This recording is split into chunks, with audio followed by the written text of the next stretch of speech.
আমার প্রত্যেকটি মাধ্যমিক ভাই বোনদেরকে WBHA এর চতুর্থ ক্লাসে স্বাগত জানাই। ইতিমধ্যে আমরা টেস্ট পেপারের 3টি ক্লাস কমপ্লিট করেছি। আশা করি তোমরা ক্লাসগুলো দেখেছো। আর পরীক্ষার জন্য তোমরা জোর কদমে কিন্তু প্র্যাকটিস চালিয়ে যাও। সময় কিন্তু আমাদের হাতে খুবই কম। এই কম সময়ের মধ্যে পুরো টেস্ট পেপার আমাদেরকে শেষ করতে হবে। পর্ষদ থেকে আমাদের টেস্ট পেপার প্রোভাইড করবে স্কুলে, সেগুলো আমাদেরকে শেষ করতে হবে। সময় কিন্তু অত্যন্ত কম। দেখো, কোনো জায়গাতে যখন তুমি তোমার বেস্ট প্রোভাইড করবে, তো প্রোভাইড করার আগে তোমাকে বেস্ট ভাবেই কিন্তু প্র্যাকটিসটা চালিয়ে যেতে হবে। মনে করো তুমি দৌড় প্রতিযোগিতায় অংশগ্রহণ করেছো, তো দৌড় প্রতিযোগিতায় অংশগ্রহণ করার আগে তোমাকে দৌড়টা প্র্যাকটিস করতেই হবে। যদি তুমি দৌড়ে পিছিয়ে পড়ো, তারপরে যদি ভাবো যে না আর একটু ভালো করে প্র্যাকটিস করলে ভালো হতো, তখন কি তোমার সেই অনুশোচনাটা কি কাজে লাগবে? না, তখন শুধুমাত্র আমাদেরকে মনের মধ্যে আক্ষেপ করতে হবে। তাই পরীক্ষা সামনে, পরীক্ষার জন্য সময় আমাদের কাছে অত্যন্ত কম। এই কম সময়ের মধ্যে আমাদেরকে প্র্যাকটিস চালিয়ে যেতে হবে অত্যন্ত কঠোরভাবে। পরীক্ষাটা দিয়ে দাও, দেখো তারপর যে সময়টা পাবে সেটা আনন্দ করার জন্য অনেকটা সময়। কিন্তু পরীক্ষার আগে এই যে কটা দিন তোমাদের কাছে আছে, এই সময়টা কিন্তু অবহেলা করো না, সময়টা কিন্তু নষ্ট করো না, এই সময়টাকে কাজে লাগাও। চলো, তোমাদের জন্য চতুর্থ ক্লাস আমি নিয়ে এসেছি, WBHA টেস্ট পেপারের চতুর্থ ক্লাস। দেখো, ক্লাসটা শুরু করছি, মন দিয়ে একটু বিষয়গুলো বুঝে নাও। গ্রামার অ্যান্ড ভোকাবুলারি পার্ট আমরা বরাবরই করে আসছি। বাকি পেজগুলো কিন্তু তোমরা প্র্যাকটিস করবে। টেক্সট যেটা সিন আছে, আনসিন আছে, আনসিন গুলো ভালো করে দেখবে, তাতে অনেক রকম তথ্য পাবে। আর তথ্য যত বেশি তুমি আরোহণ করবে, নিজেদের মধ্যে তথ্যটা সংগ্রহ করবে, তত বেশি তুমি তোমার কোশ্চেন অ্যান্সারে সেই শব্দগুলোকে কাজে লাগাতে পারবে। দেখো, প্রথমে কি আছে? Correct verb forms. সঠিক ভার্ব ফর্ম দিয়ে শূন্যস্থান পূরণ করতে হবে। সবসময় মাথাটাকে খোলা রাখবে, যেন নতুন তথ্য তোমার মাথায় অনায়াসে প্রবেশ করে যায়। দেখো, ছোট ছোট ট্রিক্স এর মধ্য দিয়ে কিভাবে সুন্দর করে গ্রামারটাকে আয়ত্ত করা যায়। কি বলেছে দেখো, the Eastern Railway dash attached আছে, উইল অ্যাটাচ আছে। এরপর one additional AC2 tier coach to the Uttarbanga express. বাকিটা পড়ছি না, আগে একটা পূরণ করে নি, তারপর কি বলছে দেখো, দা ইস্টার্ন রেলওয়ে ড্যাশ। এবারে ব্র্যাকেটের 3টি অপশন আছে, অ্যাটাচ আছে। দেখো, বুঝতে পারছি আমরা এটা যে ভার্বের সঙ্গে এস বা ইএস যোগ করা আছে, মানে এটা প্রেজেন্ট ফর্মে আছে, অর্থাৎ প্রেজেন্ট ইনডেফিনাইট টেন্সে আছে। এরপর দেখো, পরের যে ফর্মটা অ্যাটাচের সঙ্গে ইডি যোগ করা আছে, তার মানে ভার্বের সেকেন্ড ফর্মে আছে, অর্থাৎ পাস্ট ইনডেফিনাইট টেন্স ইউজ করা আছে। এরপর পরের যেটা আছে দেখো, উইল অ্যাটাচ, এটা হচ্ছে ফিউচার ইনডিফিনাইট,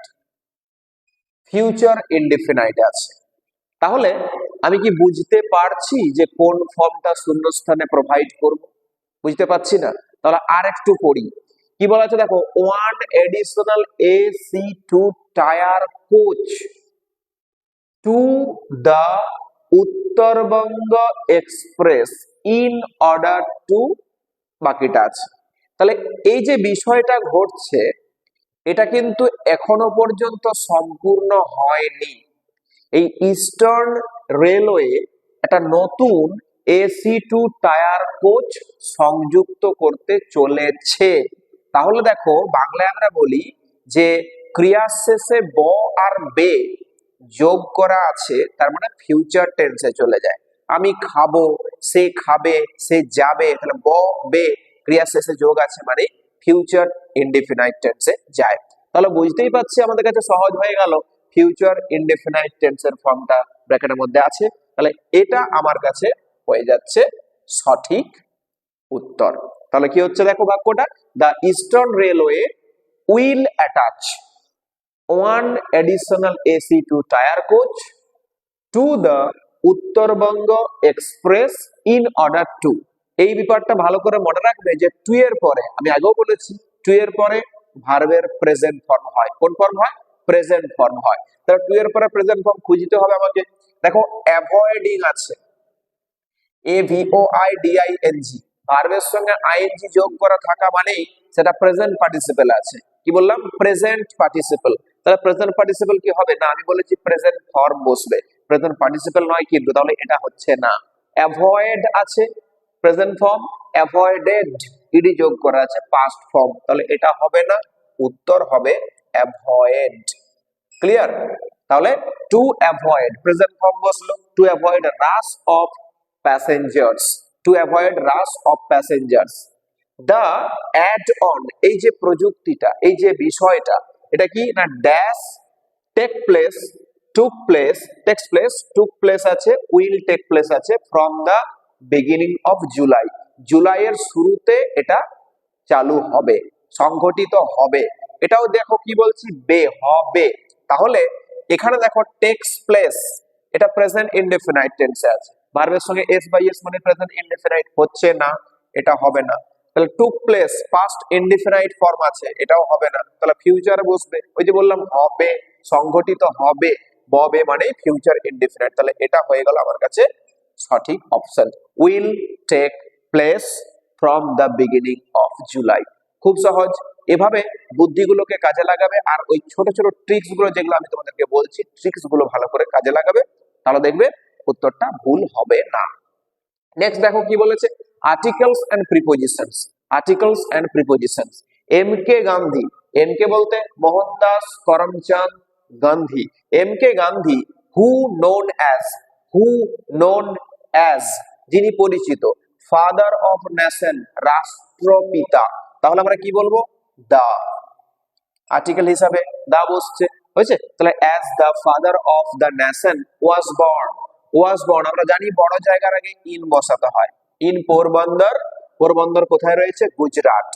তারপর আবার দেখো শুরুতে একটা শূন্যস্থান দেওয়া আছে, dash the second half of the 1980s, সালের আগে কি বসে?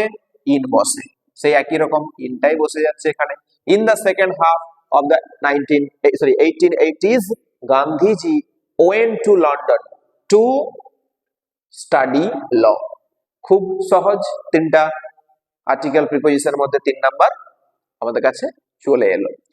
নেক্সট দেখো ডু অ্যাজ ডাইরেক্টেড এ কি বলেছে, father said to Swami, father said to Swami tell him you had a headache and so you are late.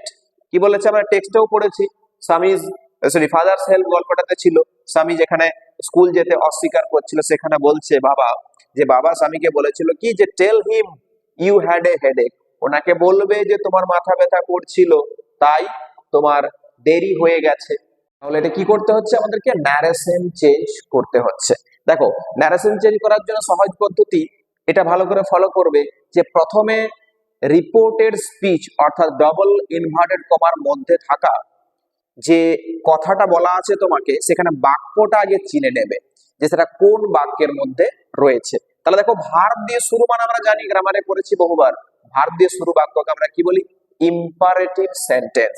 Imperative সেন্টেন্সে ভয়েস ন্যারেশন চেঞ্জ করা খুবই সহজ। দেখো পদ্ধতিটা দেখো, ফাদার সেড টু স্বামী, বাবা স্বামীকে বলেছিল, tell him you had a headache. তাহলে এখানে কি বলছে দেখো, সেড টুটাকে আমি কি রূপান্তর করব? ফাদার, FATHER, ফাদার অ্যাডভাইসড করব, ADVISED, অ্যাডভাইসড অর্থাৎ উপদেশ দিয়েছিল, ফাদার অ্যাডভাইসড স্বামী, স্বামী। লিঙ্কার ইম্পারেটিভ সেন্টেন্সে টু বসে, বসিয়ে দিলাম, কমা ইনভার্ট কমার চিহ্নটা উঠে গেল। এরপর টেল পরিবর্তন করা যায় না, যেমন থাকে সেটাই, টেল হিম, হিম বলতে কাকে? টেল আমাকে হিমেই রাখতে হচ্ছে, হিম বলতে আমরা স্যামুয়েল যে টিচার তাকে বুঝবো, তাহলে টেল হিম। ইউটাকে, ইউটা হচ্ছে, ইউটাকে স্বামী, তাহলে স্বামীর ক্ষেত্রে আমরা প্রোনাউনটা কি করব? হি। হ্যাড, হ্যাডের তো পরিবর্তন করা যায় না, হ্যাডটা পাস্ট, পাস্টে রয়ে যাচ্ছে, had a headache, headache and so ইউটা কি করব, আবার সেই ইউটা স্বামীর জন্য হি করব, তারপরে আরটাকে পাস্ট টেন্সে রূপান্তর করে দেবো ওয়াজ লেট। তাহলে নারেশন চেঞ্জটা কি দাঁড়ালো, যে father advice Swami to tell him, একটা কমা ইউজ করতে পারি, he had a headache and so he was late. এই যে কমাটা আমি ইউজ করলাম, এই জায়গায় তোমরা কিন্তু নাউন ক্লজের ক্ষেত্রে দ্যাট নিয়ে আসতে পারো, এখানে দ্যাটটাও বসাতে পারো। 2 নম্বর বাক্য দেখো, the compartment was ডেকড with flowers. The compartment was ডেকড with flowers. Compartment অর্থাৎ কামরা, কামরাটা ফুল দিয়ে আচ্ছাদিত ছিল। ভয়েস চেঞ্জ করতে বলেছে, আমরা পাসিং অ্যাওয়ে অফ বাপুতে এই লাইনটা পাবো। আচ্ছা, তাই ভয়েস চেঞ্জ করতে বলেছে, দেখি ভয়েস চেঞ্জটা কিভাবে করা যায়। দেখো, একটা অক্সিলারি ভার্ব যদি দেখতে পাও আর পরেরটা যদি মেন ভার্বের থার্ড ফর্মে থাকে, সেটাকে প্যাসিভ ভয়েস বলে গণ্য করবে। ঠিক আছে, তাহলে আমার এখানে ভয়েসটা কোন ভয়েসে আছে, প্যাসিভ ভয়েস। এবার আমি করব কি, প্যাসিভ ভয়েস থেকে অ্যাক্টিভ ভয়েসে ট্রান্সফার করা, প্যাসিভ ভয়েস থেকে অ্যাক্টিভ ভয়েসে ট্রান্সফার করব। তাহলে আমরা অ্যাক্টিভ থেকে প্যাসিভে জানি, বি ভার্বে অবজেক্টটাকে সাবজেক্ট করতে হয়, বি ভার্বের সঠিক ফর্ম একটা বসাতে হয়, মেন ভার্বের থার্ড ফর্ম করতে হয়, প্রিপোজিশন হিসেবে বাই নিয়ে আসতে হয়, এবার সাবজেক্টটাকে অবজেক্ট করতে হয়। তাহলে এই হচ্ছে অ্যাক্টিভ থেকে প্যাসিভ, কিন্তু এখানে উল্টোটা, প্যাসিভ থেকে তোমাকে অ্যাক্টিভ করতে হবে। তাহলে ওই যে 5টা নিয়ম আছে, অবজেক্টকে সাবজেক্ট, বি ভার্বের সঠিক ফর্ম, মেন ভার্বের থার্ড ফর্ম, প্রিপোজিশন হিসেবে বাই, আর সাবজেক্টটা অবজেক্ট, এই নিয়মটাকে ঘুরিয়ে তোমাকে প্রথমে নিয়ে আসতে হবে, শেষ থেকে প্রথমে নিয়ে আসতে হবে। তাহলে শেষে বলতে ওই বাইয়ের পরে থাকা যে অবজেক্টটা আছে, যেটাকে আমরা সাবজেক্টকে অবজেক্ট করেছিলাম, সেই অবজেক্টটাকে ঘুরিয়ে তোমাকে সাবজেক্ট করতে হবে। তাহলে এখানে বাক্যের মধ্যে তুমি বাই খোঁজো, বাই কি দেখতে পাচ্ছ না, যদি দেখতে না পাও তখন অনির্দিষ্ট একটা শব্দকে বা সাবজেক্টকে তুমি নিয়ে আসতে পারবে। অনির্দিষ্ট বলতে আমরা গল্পটা পড়েছি আমাদের কাছে টেক্সচুয়াল গ্রামার, তাহলে এই কম্পার্টমেন্টটা আচ্ছাদিত কারা করেছিল, মানুষে করেছিল, মানুষ। তাহলে আমরা এখানে বাই পিপল ধরতে পারি, by people, PEOPLE, by people, আমরা এখানে সাবজেক্টকে ধরলাম। এবার আমাকে ওই অবজেক্টটাকে ঘুরিয়ে সাবজেক্ট করতে হবে, তাহলে কি করব, পিপল, PEOPLE, পিপল। আচ্ছা, হয়ে গেল, একটা কাজ আমার কাছে কমপ্লিট হয়ে গেছে। এরপর বাইটাকে বাদ দেবো, মনে মনে যে বাইটাকে ধরেছিলাম সেটা বাদ দেবো। এরপর মেন ভার্বের যে থার্ড ফর্মটাকে বাদ দেবো, আর বি ভার্বের সঠিক ফর্মটা বাদ দেবো। এবার কি বলছি দেখো, এখানে বি ভার্বের সঠিক ফর্মটা যখন বাদ দিতে যাচ্ছি তখন দেখছি কি ফর্মটা পাস্ট টেন্সে ছিল, তাহলে মেন ভার্বটা আমাকে পাস্ট টেন্সে রাখতে হবে, তাহলে ডেকড হবে, পিপল ডেকড, DECKED, ডেকড হয়েছে। এরপরে যে সাবজেক্টটা মানে অবজেক্টে রূপান্তর করতে হয়, সাবজেক্টে কি ছিল, দা কম্পার্টমেন্ট, COMPARTMENT,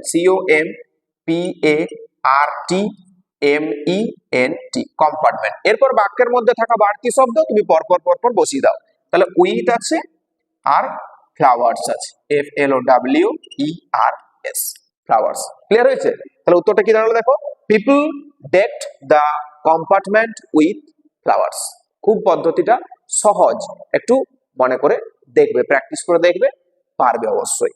নেক্সট দেখো, third sentence, she was a widow, she lived hundred of miles inland। এটা আমাদের টেক্সচুয়াল গ্রামার একটা, টেক্সটটা কি, আওয়ার রান অ্যাওয়ে কাইট, এই টেক্সটটা থেকে বাক্যটা নেওয়া হয়েছে। ব্র্যাকেটে কি বলেছে, কমপ্লেক্স সেন্টেন্সে ট্রান্সফার করো।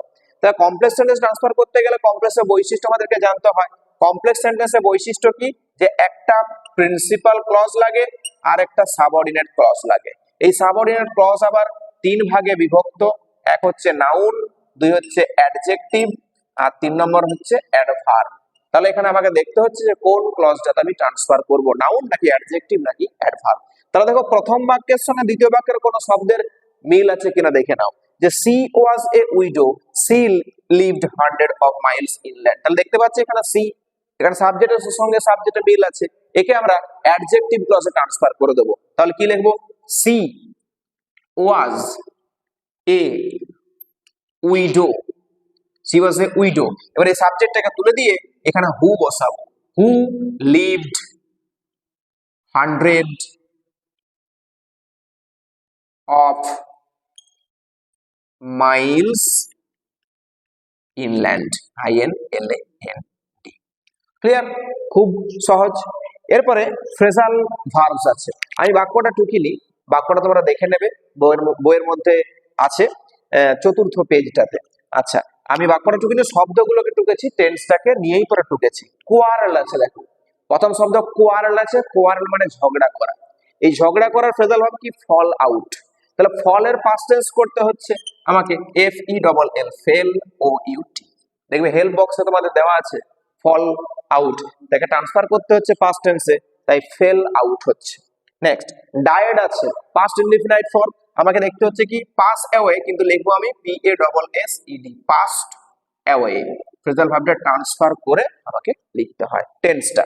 আচ্ছা, রিজেক্টেড। রিজেক্টেড হচ্ছে টার্ন ডাউন।